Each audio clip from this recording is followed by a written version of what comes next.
Στις 19 Μαρτίου το 1827 πραγματοποιήθηκε στην Τριζίνα η Τρίτη Εθνοσυνέλευση με σκοπό την ολοκλήρωση των εργασιών της Εθνοσυνέλευσης της Επιδαύρου που είχε διακοπεί λόγω των πολεμικών γεγονότων. Η Εθνική Τρίτη των Ελλήνων Συνέλευσης θεωρούσα ότι η υψηλή επιστήμη του κυβερνάν την πολιτεία και φέρνει προς ευδαιμονία τα έθνη, η εξωτερική και εσωτερική πολιτική. Απαιτεί πολλήν πήραν και πολλά φώτα, τα οποία ο βάρβαρος Οθωμανός δεν επέτρεψε ποτέ εις τους Έλληνας. Θεωρούσα ότι απαιτείται η επικεφαλής της ελληνικής πολιτείας, ο καταπράξιν και θεωρίαν πολιτικός Έλλην, για να κυβερνήσει κατά των σκοπών της πολιτικής κοινωνίας.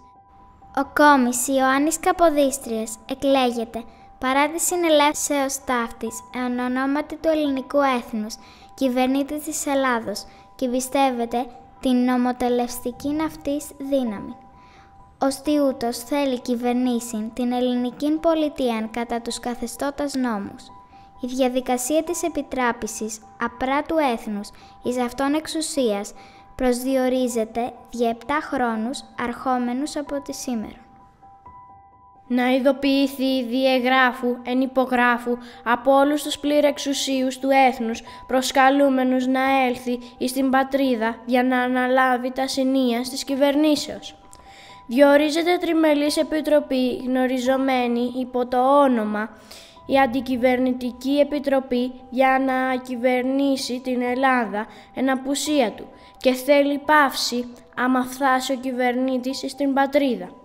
Το παρόν ψήφισμα να καταχωριστεί εις τον κώδικα των ψηφισμάτων και κοινοποιηθεί για του τύπου. Ζήτω Καποδίστρια! Ζήτω κυβερνήτης! Ζήτω! Ζήτω Καποδίστρια! Ζήτω κυβερνήτης! Ο Ιωάννης Καποδίστριας έφτασε στην πόλη του Ναυπλίου στις 7 Ιανουαρίου του 1828. Η υποδοχή ήταν αποθεωτική, αλλά και η συγκυρία κρίσιμη, καθώς η πόλη σπαρασόταν από εμφύλια διαμάχη. Ήδη από την αποβίβασή του αντελήφθηκε ότι η χώρα έμοιαζε με ένα σωρό ερείπια.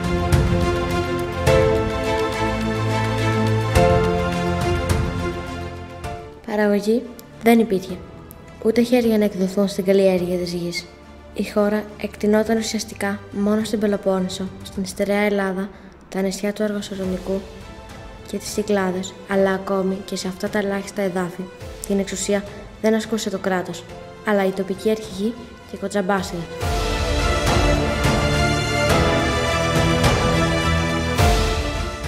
Ο κυβερνήτης ονειρευόταν έναν εξάρτητο κράτος και όχι περιορισμένο στα στενά όρια που επιθυμούσαν οι Ευρωπαίοι. Έτσι, η προσπάθειά του να διευρύνει τα όρια του νεσίστατου ελληνικού κράτους δημιουργούσαν εμπόδια στις μεγάλες δυνάμεις. Αλλά και στο εσωτερικό της χώρας, ο κυβερνήτης αντιμετώπισε πρωτόγνωρη εχθρότητα. Η αντιπάθεια προς το πρόσωπό του εκδηλώθηκε από τους ιδραίους πλειοκτήτες, τους κοτζαμπάσιδες και τους πολιτικούς, οι οποίοι ήθελαν μερίδιο στην εξουσία.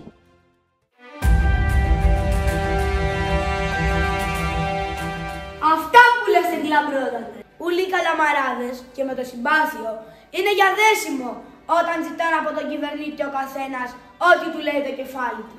Ναι, δεν λέω στρατηγέ, αμ να πεις, για κοίτα φτώχεια και χάλι που σου την έχει ο Κοσμάκης, πρώτα γίνεσαι χορτάτος και ύστερα ελεύθερος.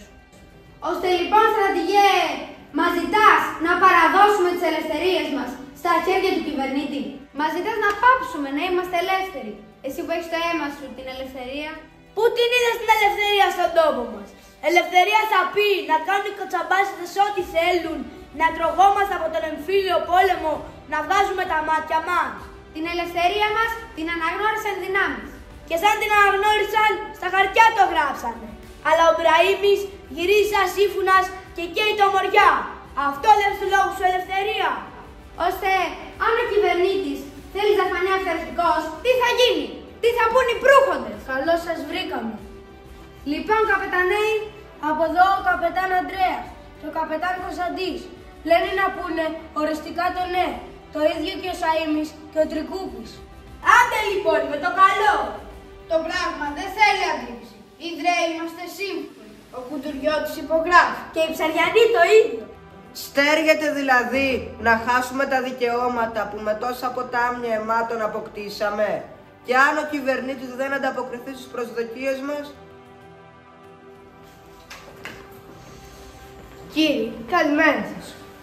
Κατόπιν της προσκλήσεως που εδέχθηκα από εσάς κατά το παρελθόν έτος και αφού συναντήθηκα με υπουργούς και διπλωμάτες των μεγάλων δυνάμεων, βρίσκομαι πλέον ανάμεσά σας, έτοιμος να αναλάβετε τα καθήκοντα που θα μου παραχωρηθούν, όποια και να είναι αυτά. Εξοχότατε, κατόπιν ψηφίσματος, η Εθνική Συνέλευση της Τριζίνας παραδίδει την εξουσία της Ελλάδος εις τας χείρας σας.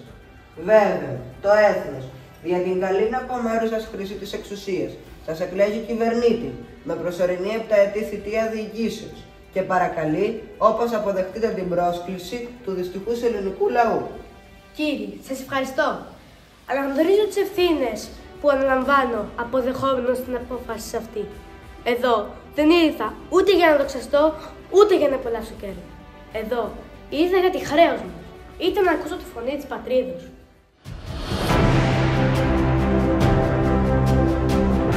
Η δυσαρέσκεια των Μαυρομιχαλαίων προς τον κυβερνήτη άρχισε τον Ιούνιο του 1828, όταν ο Καποδίστριας αντικατέστησε τον Ιωάννη Μαυρομιχάλη από τη θέση του φρουράρχου Μονεβασιάς και εντάθηκε ακόμα περισσότερο όταν άρχισε να ικανοποιεί μόνο μερικώς τα οικονομικά αιτήματα του Πετρόμπαη Μαυρομιχάλη. Τα γεγονότα αυτά οδηγούσαν στη σύλληψη του Πετρόμπαη Μαυρομιχάλη και οι ταραχές δεν σταμάτησαν. Το πρωινό της 27ης Οκτωβρίου 1831, ο κυβερνήτης με την ολιγάριθμη φρουρά του ξεκίνησε προκειμένου να μεταβεί στον Ιερό Ναό του Αγίου Σπυρίδωνος για να παρακολουθήσει την κυριακάτικη λειτουργία. Κυβερνήτα, να σε πω τη μοίρα σου, να σε πω το ριζικό σου. Καλημέρα σας. Κυβερνήτα, γύρνα πίσω. Καλημέρα.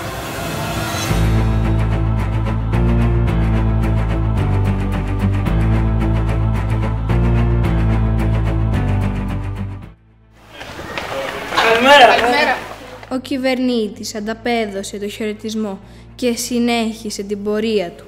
Άραγε να συνδύασε με τη σκέψη του τη συνάντηση αυτή με τα λόγια της τσιγκάνας.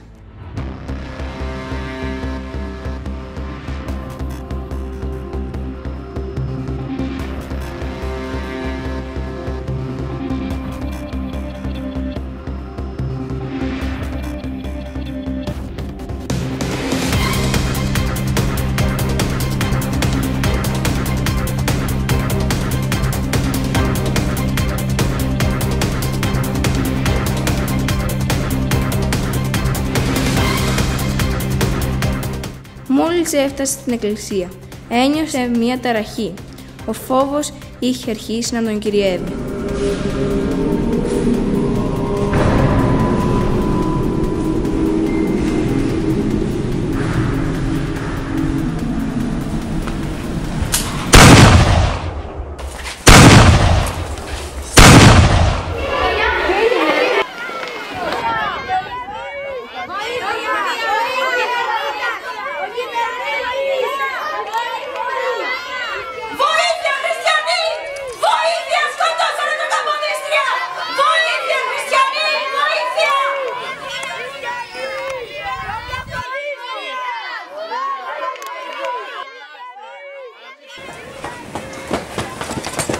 Πιάστε τους δολοφόνους!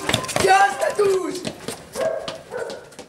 Η δολοφονία του Ιωάννη Καποδίστρια ήταν η πρώτη πολιτική δολοφονία αρχηγού κράτους στη νεότερη πολιτική ιστορία της Ελλάδας. Η ανάμειξη της Αγγλίας και της Γαλλίας θεωρείται πλέον δεδομένη. Το νέο ελληνικό κράτος ξεκινούσε τον ελεύθερο βίο του με μία πράξη που αποτελούσε ταυτόχρονα μήνυμα και προειδοποίηση προς κάθε κατεύθυνση. Αμέσως μετά τη δολοφονία του Καποδίστρια ακολούθησε χάος και αναρχία.